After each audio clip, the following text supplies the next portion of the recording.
Hai! Hai că zice la sus, Orela!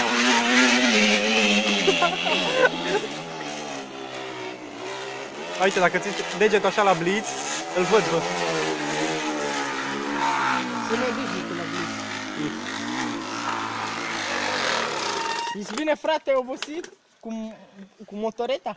Cât ai consum? Cât ai consum? Mic, da. Mic de tot? Ce motor ai? Ăla de drujbă. De la... Și merge bine, nu? Da? Să mă pradă, nu-i dezmembrez drujma lui tata. Drujma! Drujma! Și să mă pradă, nu pune. Dezmembrez drujma! Păi nu ții ca pe băi acolo.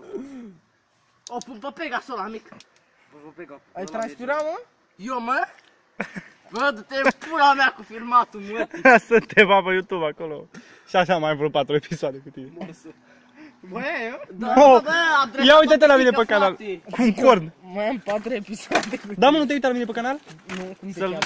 Dani, pe Da, drumul. tipul de bă, ce Hai să asta ții cu mâna la... asta merge motor? Să ții mâna Nu la blitz, merge, bă, uite. a mea e silențioasă. Te rup, lasă să zboare. Lasă să se mute care haine, mă. Bă, încercăm! Lasă! Aia lui Dida merge. Te rup, aia merge bine, robă. Aia e Pegas.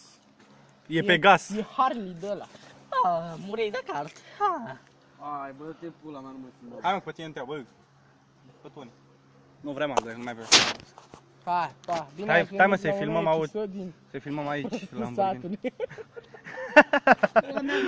Cel mai prost din curtea școlii. Te bat să moară mama lui tata, te bat într-o oră 4 ore. Ce ai, mă, Remo? Rema, într-o oră, 4 ore! Ce că să-ți dau pe ăsta în cap? Să moară mama lui tata, te bat într-o oră, 4 ore. Să moară mama